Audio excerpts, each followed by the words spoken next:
Halo teman-teman, Rainer Budiarto, welcome back to my channel. Teman-teman, kali ini saya mau sharing cerita mengenai apa ya? Nggak tahu di film disebutkan ada nama Lee Israel. Ini nggak tahu fiktif apa enggak. Cuman ceritanya itu ada seorang wanita, dia itu suka menulisnya itu dengan mengetik di zaman dahulu itu. Jadi belum ada komputer yang orang, jadi biasa nulisnya itu dengan mengetik. Jadi dia nggak nulis belum ke komputer, atau lebih familiar ngetik lah zaman dulu itu. Dan udah ada komputer sebetulnya, cuman dia itu memalsukan ketikan orang zaman dulu. Makanya dia menggunakan mesin ketik. Dan untuk bukunya dia sendiri yang di awalnya itu nggak laku, ya dia pakai komputer lah. Nggak mungkin pakai mesin ketik deh. Jadi yang dia palsukan itu pakai mesin ketik, berbagai macam mesin ketik. Katanya sampai 400 surat yang dipalsuin. Akhirnya dia itu ditangkap sama FBI dengan bukti-bukti itu, karena laporan korban juga.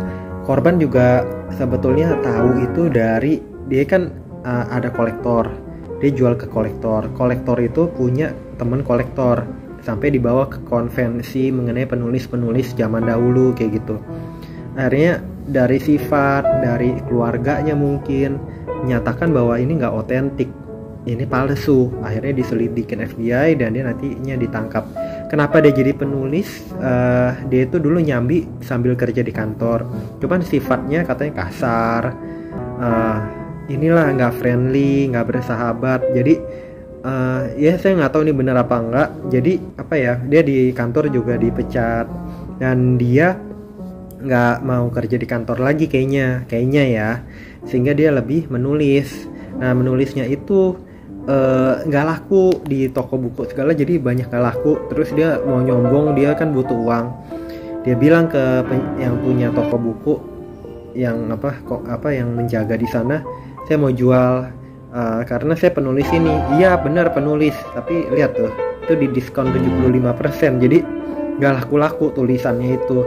Terus dia bilang, kenapa Tom Clancy segala nggak gitu bagus tulisannya, tapi laku banyak. Ya dia bilang kalau itu sering tampil di TV kayak gitu jadi nggak yang ngumpet di belakang layar, dan mungkin friendly-nya itu sifat friendly. Jadi ingat teman-teman, kita mau lagi posisi lemah, lagi posisi nggak bagus, kita harus terus bersahabat, merendah, gitulah teman-teman. Jadi siapa tahu walaupun kita kurang populer, tapi kitanya mau bersahabat, kita ramah, kita berani mau tampil kayak gitu, kita bisa dikenal orang walaupun tulisan kita nggak bagus kayak gitu. Katanya Tom Clancy begitu. Cuman kan saya juga nggak tahu ya ini bener apa enggak. Ya udah, dia protes kan, tapi tetap penulis nggak mau, sampai dia ada menemukan saat baca buku. Dia kan penulis, jadi dia banyak membaca penulis lain juga. Di salah satu buku yang dia baca di Perpustakaan Nasional kalau tidak ada kekeliruan, dia menemukan surat di dalam buku asli yang dibuat oleh penerbit yang populer. Nah, surat asli itu dia ambil, dia nggak laporin. Nah, kemudian dia jual ke penerbit buku toko buku, dan laku. Nah, dari situ dia punya kucing segala yang bisa diobatin. Dia tadi nggak bisa bayar kucingnya segala, tapi bisa bayar jadinya. Sampai dokter katanya nggak mau ini kerjain karena bayar lu yang dahulu, atau nggak bayar setengahnya kayak gitu. Ya mungkin orang kecewa juga ya kalau misalnya nggak bisa bayar. Ya sebetulnya dia harus ngaku nggak bisa bayar, atau nggak minta bantuan dari yang terkait gitu loh, atau nggak ya gimana, harus cari dokter lain kayak gitu. Jadi yang bantuan sebelumnya dan dianggap belum gitu darurat, hewannya itu sakit, jadi suruh bayar, cari uang juga, karena dokter juga butuh hidup, dianggap gitu teman-teman. Ya udah, akhirnya dari dia jual tulisan yang dia nemuin itu, dari tulisan penerbit lama itu, dia dapat uangnya besar, hampir ratusan dolar segala. Di zaman dahulu itu besar, zamannya itu besar. Sampai dia punya ide, dia palsuin dan dia buat karangan. Sejak waktu itu dia sempat dengar dari orang yang mengatakan, penerbit buku, toko buku, ini asli ya, tapi kurang menggugah. Nah itu kan sifat orang, teman-teman. Ada yang sifatnya itu yang biasa aja, atau enggak terbuka banget, atau enggak gimana gitu kan. Akhirnya dia ngarang berdasar penelitian dia, berdasar observasi pengamatan dia dari buku-buku yang dia baca. Ini orang penulisnya itu terbuka gak sih, tertutup gak sih, adventure banget gak, atau berkhayalnya tinggi atau enggak, kayak gitu-gitu. Jadi dari situ dia buat surat-surat palsu yang ya entah dia dari perpustakaan itu dia kope, dia kebet, atau enggak dia cocokin dari ketikan penulis lain yang lama, kayak gitu-gitu teman-teman. Jadi cara palsunya udah itu ada yang kertasnya di oven, ada yang di itu, jadi kelihatan lama, jadi kelihatannya kayak udah mau robek, kayak gitu-gitu. Kemudian ya udah, akhirnya dia kan diiniin sama FBI, dicurigai karena laporan di konvensi itu ini nggak sesuai sifatnya, orang tertutup kok ini terbuka ini. Akhirnya dicurigain, diselidikin, ketahuan, dia ditangkap. Tapi pengadilan dia kayaknya nggak perlu jalani hukuman penjara, tapi hukuman kurungan rumah. Dia nggak boleh dia nggak boleh keluar rumah apa gimana lah, nggak tahu. Jadi kurungan rumah gitu, nggak tahu deh saya detailnya gimana. Nah setelah bebas dia bisa ketemu orang lagi, dia minta maaf sama dulu dia ada tangannya dia yang karena dia dicurigai, dia minta tolong marketingnya dia untuk jual itu produk bukunya dia itu atau palsunya dia, dan lewat tangan temennya itu dia juga laku dapat uang. Tapi temennya itu ada buat kesalahan, mabok karena terima uang banyak, beli benda terlarang ya, saat terlarang kalau saya tidak keliru. Kemudian kasih ke kucingnya itu yang lagi sakit, si kucing si Israel ini yang malesukan ini. Akhirnya si kucing meninggal, dia sebel banget sama si yang dia minta titipin, temennya Jack itu namanya. Kemudian dia bilang, kita bukan teman lagi, kamu hanya sebagai rekan kerja, kayak gitu. Akhirnya ya udah, si Jack juga kayak sakit hati dan akhirnya sampai stroke. Jadi ini semua teman-teman, kita itu kalau ngelakuin kesalahan itu seperti bom waktu aja.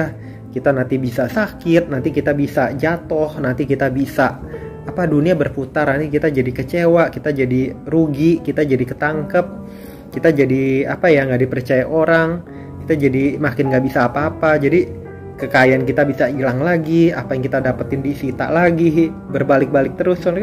Karena dia dihukum harus kembaliin juga sebisa dia ke orang-orang yang dirugiin. Karena orang-orang yang dirugiin sepertinya nggak ngajuinkan tuntutan ganti rugi, tapi minta hasil yang setimpal, kayak gitu, hukumannya setimpal buat dia, minta keadilan. Nah jadi dari pengadilan perintahkan dia untuk memberikan ganti rugi yang setimpal, kayak gitu. Nah kalau sampai nanti ada tuntutan dari korban-korbannya lagi, itu lain cerita lagi tuh teman-teman. Jadi dia harus baikin selama dia lagi jalanin masa hukuman rumah itu, gitu. Ya udah, jadi itu gambarannya. Jadi orang kita kalau dapat uang nggak halal banyak masalah. Kita hidup biasa aja, bener aja kan juga banyak masalah, kayak gitu teman-teman. Jadi kita usaha terus hidup baik aja.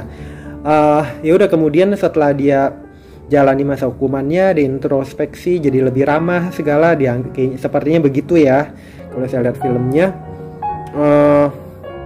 Dia terbitin buku yang Sudikah Orang Maafkan Saya, Indonesianya begitu. Dan itu karena dia pengalaman hidupnya dia, dan dia benar penulis, tapi dia terkenalnya itu karena masuk dihukum pengadilan segala, dan ada korban-korban. Orang jadi mau tahu dong tulisan dia seperti apa. Benar, tulisan yang dia buat itu menjadi laku dibaca orang, dia dapat uang di situ, disukai orang karena dia dari kesalahannya dia sendiri dan dia ceritakan di buku itu, gitu teman-teman. Nah tapi semua berakhir, si itu meninggal, si rekan kerjanya dia juga nanti meninggal.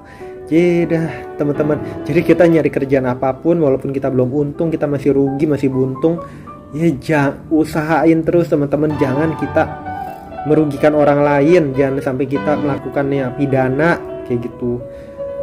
Kalau bisa lakuin hal-hal yang baik aja kayak gitu, karena semua akan berputar. Karma ada karma gitu, tetap ada keadilan lah dalam hidup itu gitu teman-teman. Jadi kalau kita belum terkenal, dia seperti nyuri tulisan dari penulis lain yang dia mau jual itu, dengan dia ngambil di perpustakaan lah, dia tuker sama yang palsu. Jadi ini banget, terlalu ketara banget dia ngelakuin penipuan gak baiknya itu. Itu teman-teman yang saya mau bagikan, semoga bermanfaat. Jangan lupa subscribe, like, share, komen. Sampai jumpa di video-video saya berikutnya. Dan ingat, yang saya ceritakan ini bisa hanya fiktif ya teman-teman, belum diketahui kebenarannya. Semoga bermanfaat. Bye bye teman-teman.